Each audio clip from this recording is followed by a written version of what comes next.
Hello and welcome back to the Shreya Wellness Podcast. We're your hosts, Jamie Cruz and Ashley Hendrickson. Happy to have you all back.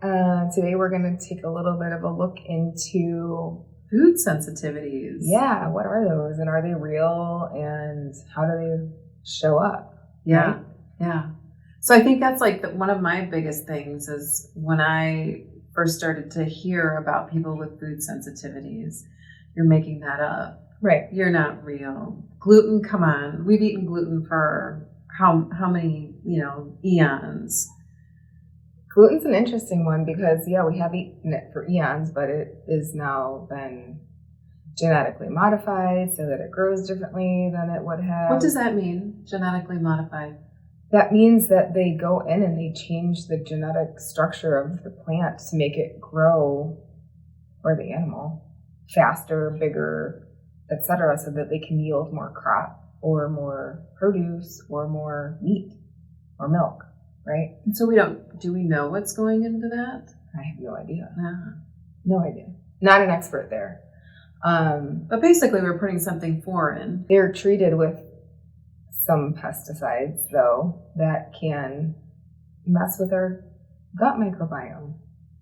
So what does that mean by microbiome? Microbiome. So I'm going to be here for you guys, folks, because she speaks alien sometimes. Microbiome is just like a big word to talk about. That is what, when I use microbiome, I'm talking about our gut. And I'm talking about the different strains of bacteria that live there and the ones that we want to have there and the ones that we maybe don't want to have there. But you can have microbiome on the skin. It's the different bacteria that live on our skin, in your mouth, whatever. But I'm specifically referring to the gut when I use that term. Well, see, I'm going to learn a whole lot today, too. Yeah, it's fun stuff for science nerds anyway. So why is the microbiome important when we think about gut? And I know that gut and brain are really connected. Yeah, for sure. So can we maybe talk a little bit about that to our audience? The gut-brain connection is a real thing. First of all, we make most of our serotonin in our gut. That is a neurotransmitter that we think about when we think about mental health. Mm-hmm.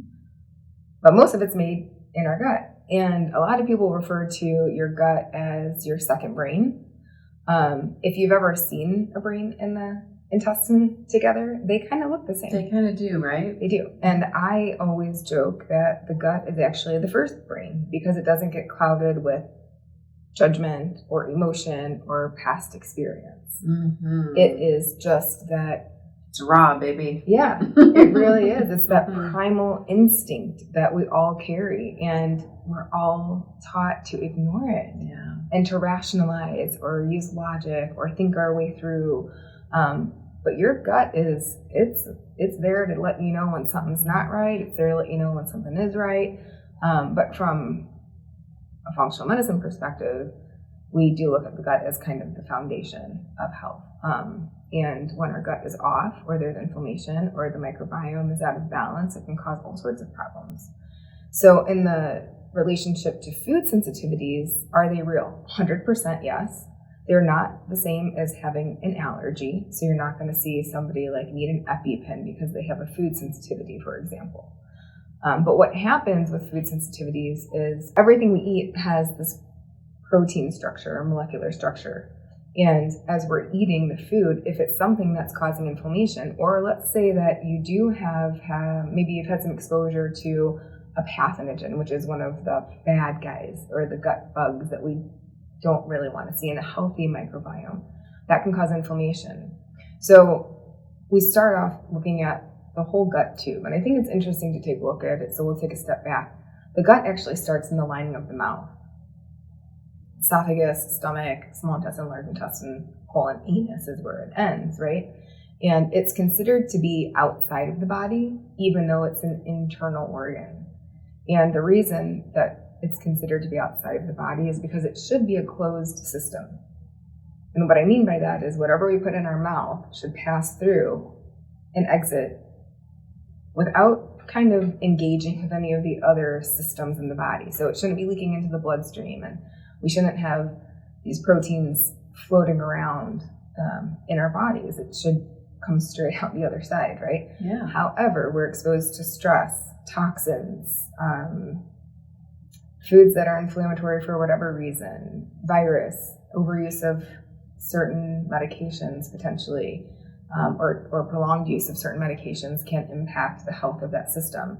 And when we look at the small intestine, the intestine actually is only one epithelial cell thick. That's a skin cell. So think about how fragile that tissue is. And they're individual cells, and they're woven together by something called tight junctions. So we think about like a garden hose, right? Mm-hmm. That should be totally closed off. It's sealed. The water's not leaking out everywhere. Now, with the intestine, you are probably going to get more of like a sieve type. Sieve? How do you say that word? Mm-hmm. Anyway, it's a little filter. And what we're trying to do... A sieve or sieve? I think it's a sieve. Anyhow, think about... Tomato. Yeah, right? It's a very tight filter. And what's happening is there are these little microvilli. There are hair-like features on the inside of the intestinal wall, and they are moving the food through, right? They're kind of sticking up, pushing things through. And they're also grabbing nutrients and absorbing it, right? But we only want the nutrients, we want the vitamins, the minerals, the fats, all that good stuff to be absorbed and then passed through the body through that thin layer, right? Now, when we have inflammation, prolonged inflammation due to all of those conditions or potential triggers that we talked about a second ago, that tight junction, which should be woven together nice and tight, holding those cells and creating that strong barrier, starts to kind of get weak and compromised. And so we start to see that hose, instead of being like totally sealed off garden hose, now maybe is like that hose that has all the holes in it and you throw it in the flower bed. Mm-hmm. And now what's happening is undigested food particles, potentially, and those protein molecules of the food that we are eating are leaking out into the bloodstream. Yeah. Why is that a problem? Well, it causes inflammation systemically because it's a foreign invader. So the immune system now kicks on, and it treats it like it would another invader, like a virus or a bacteria that shouldn't be there, and it starts to mount defense. And what that means is that we're starting to now build antibodies against the food's molecular structure, okay? So now every time you eat that food, your body goes into this fight mode. And that's how you start to develop food sensitivities. So they will change over time. A lot of people have done food sensitivity tests and they're like, oh my gosh, what am I supposed to eat? Everything I eat is on this test. Well, yeah, that's because your gut's leaking and your body has now decided that these proteins are a threat because they're somewhere they shouldn't be. And if you stop eating them for an extended period of time, about 21 days is the magic number, those antibody levels will kind of zero out. So then you'll find people retest food sensitivities, and the original foods they were reactive to now are not reactive foods, but the ones that they replaced with may start showing up. Interesting. So the more often you eat a food, the more likely you are to be reactive to it if your gut's leaking, and unfortunately most of us have leaky gut. So what are the ways that we know, right? Like if I asked you, how would you know you have a food sensitivity? What would you think? Bloat. Yeah. And for sure that can be a part of it. My poop. Yeah. And we talk a lot about poop. Like my smell. All day long we talk about poop with functional medicine. We're coming back to babyhood, right? Right. Remember when we had babies and we would check their poops all the time? Super important. Yeah. Right. And we stopped doing that. Why? Yeah. My kids hate it every day. I'm like, did you poop? Was it a good poop? What's it look like? You know? It's important to know. Like, do you guys even know what good poop should look like? There's a Bristol stool chart out there. If you don't, take a look at it because it is really important. Bristol, Bristol. Yeah. Yeah, how my body's feeling, the inflammation, right. How I would know. know. How do we know if there's food sensitivities? All sorts of ways. It will impact every system in the body. So we talked about that gut-brain connection. When we have leaky gut, we also have leaky blood-brain barrier. And that sounds super scary, but all it really means is those toxins that are now floating around our bloodstream, that inflammation that is systemic because it's now in the blood and in the whole body, can get to the brain. So we can see things like fatigue, insomnia, anxiety, depression, ADHD, brain fog is a huge one, right? You feel like taking a nap halfway through the day, that could be a blood sugar problem, but it could be an inflammatory response to what you had for lunch, right? It can hit your respiratory system. So we'll see people like get super stuffy nose or start kind of like have a drippy nose, or maybe they have to clear their throat or they're feeling a little bit congested. Arthritis, joint pain. What else? Of course, all digestive related, heartburn, bloating, gas, diarrhea, constipation, hemorrhoids, bloody stool. All of those things can be an inflammatory response. I'm not saying that's the only thing at play, but it definitely can be linked to food that has caused inflammation in the body. Skin, that's a huge one. People don't realize that acne really can be a reaction to something you're eating. Yeah, I learned that from you. Eczema, dry skin, psoriasis. I mean, all of these things that we're conditioned to go get a cream or a prescription for. It's that symptom. It's the symptom reduction. Yeah. And so functional medicine is really aiming to identify the root cause. Now, I do believe gut is the foundation, like I said, but I do think we need to look a little bit deeper. And so for most people, it's asking that question, well, why is the gut off in the first place? And it's typically a lot of emotional stress can do it. Prolonged birth control use can do it for a lot of women. Underlying like sort of self-infections, things like EBV, Lyme disease, Epstein-Barr virus. That's the one that's responsible for mono. It's part of the herpes family. I don't know if everybody really knows that, and it doesn't really matter, I guess, but that's one that most of us have, or at least we know someone who's had mono, right? It's pretty common. And so that virus goes kind of dormant. We never really get rid of viruses. They just kind of shut down. And that one actually tends to have an affinity for the thyroid gland. So it will kind of burrow its way into the thyroid gland. And then during periods of high stress in someone's life can kind of reactivate.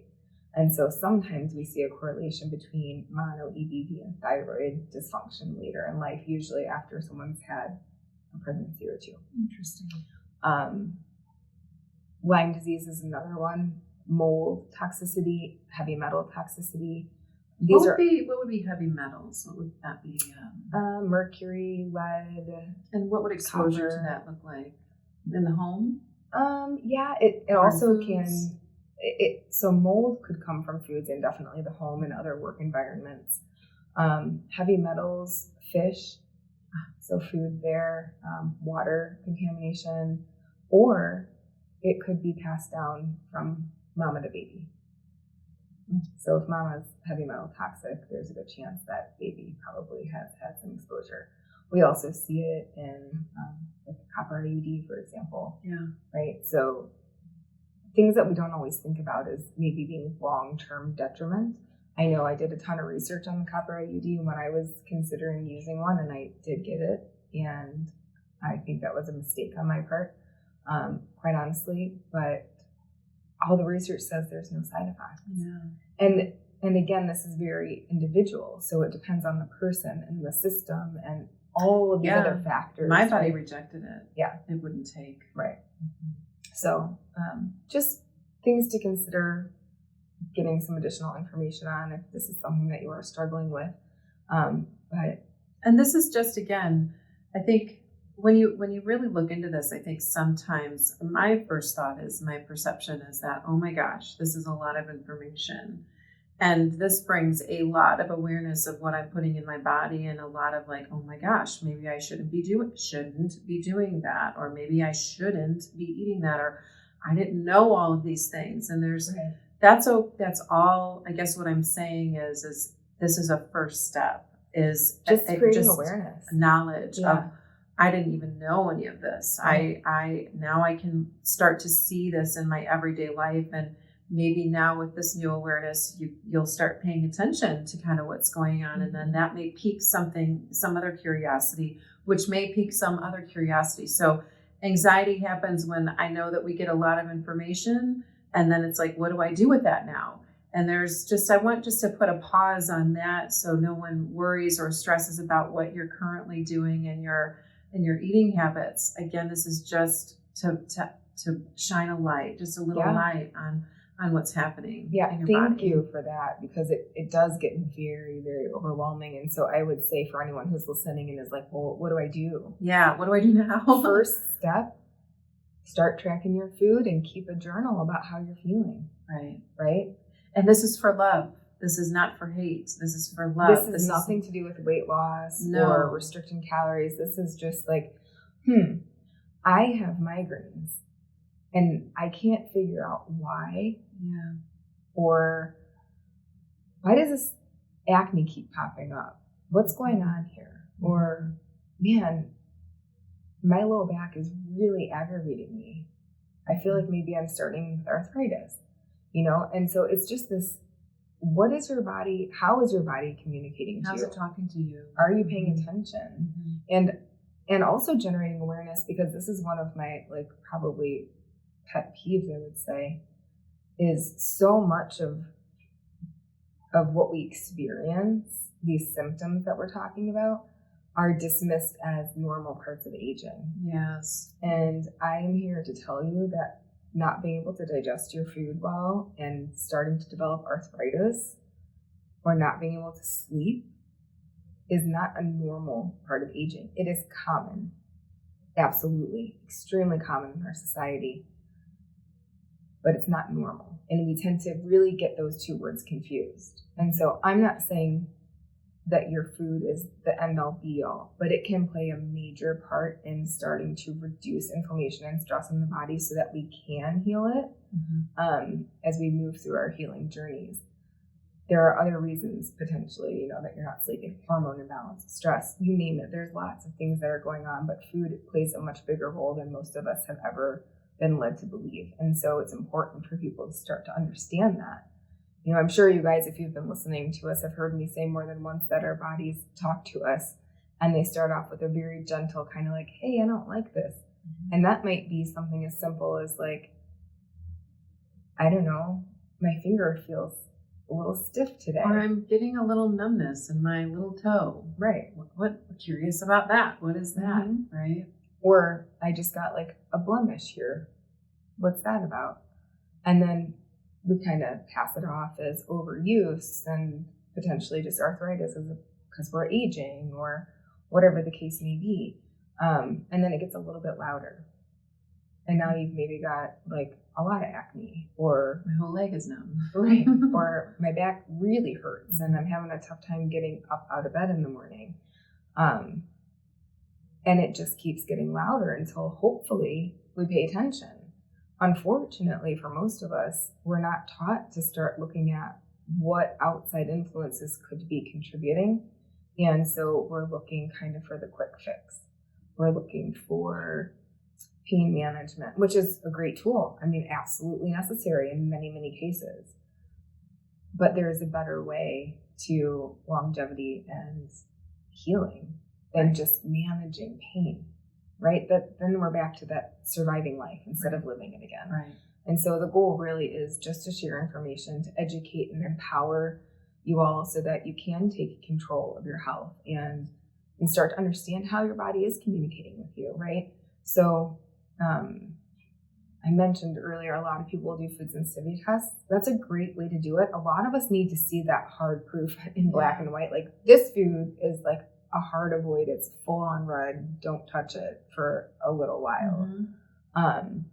But not everybody needs that. Not everybody wants that. And not everybody, quite honestly, can afford that because these tests can get really pricey. And there's lots of conflicting opinions on all of this stuff. So I'll let you all make your own determination. But there are other ways, right? There's journaling. There's taking a period of time where we're focused on more of an exploratory meal plan, right? Where we're looking at eating foods that are really anti-inflammatory and staying maybe away from the ones that we know to be more pro-inflammatory. So we're starting to explore and experiment with what we're putting into our bodies and how our bodies are then in turn communicating with us. IFM's gold standard for identifying this is a 21-day program where you do avoid these pro-inflammatory foods that through their research have been deemed to be likely inflammatory for most people. The reason for that, and this goes back to the food sensitivities and how it happens with the antibody development in the immune system, is because math is not my thing. Love science, but I can't do math.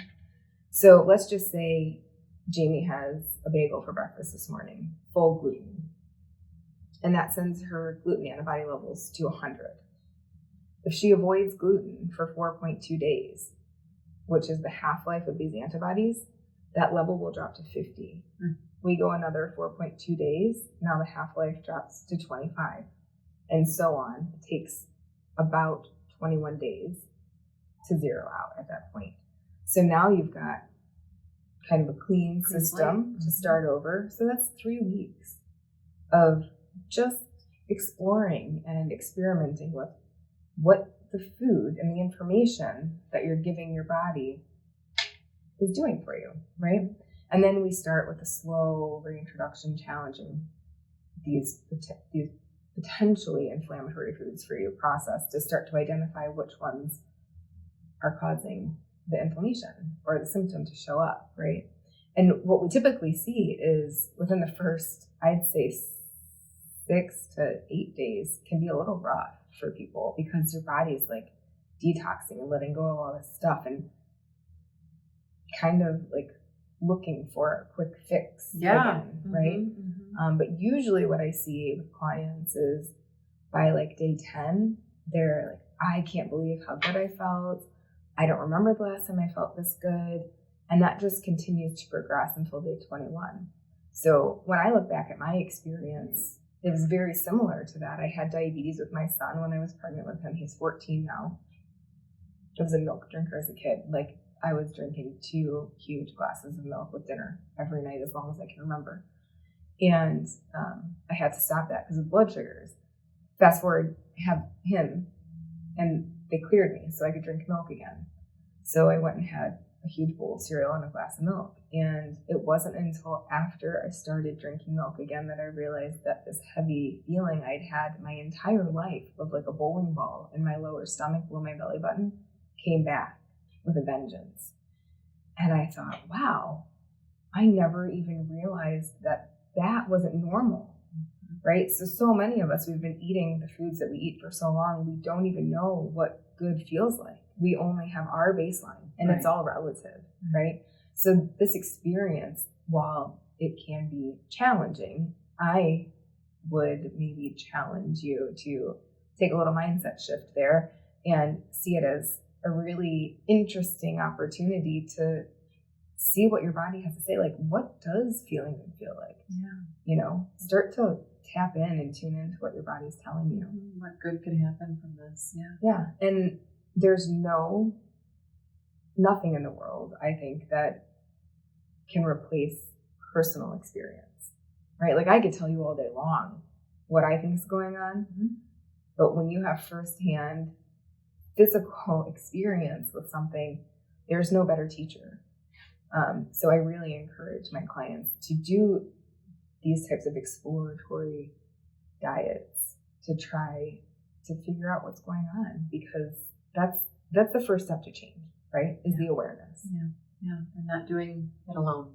So having somebody there with you, right, to help makes a big difference too. Yeah, sure does. Because it can be challenging. And I will say, like, if I'm an expert at anything, it's like figuring out, I want ice cream and I can't have dairy or sugar. So what do I do? Yeah. Like I've got that down pretty good after 14 years, you know? So you have a huge asset for all of us who are wanting to explore a little bit more in this awareness of what we're eating and provide alternatives. Absolutely. Yeah.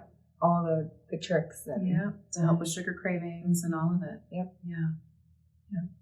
So that is kind of it, you guys. I mean, it's not real complicated. It is, food sensitivities are a real thing. They show up in all sorts of different ways. They can impact your mood, your sleep, your energy level, how your physical body feels, if you're pooping or not pooping, or pooping too much, or your poop hurts, or whatever. Also just your general sense of well-being. So hope it was helpful. If you guys have questions, if there are things that you'd like us to explore a little bit deeper in future, as always, please feel free to leave us a comment, or you can email us at info@shreyawellness.com. We love to hear from you. Hope that this was informative and not too much information. Yeah. But again, if you are kind of curious about how food might be impacting you, just keep a log in a journal and start paying attention to what you're experiencing out there. Yeah. All right. Well, thanks, guys. Thanks for listening, and we will see you next time. That's right. Peace, light, love.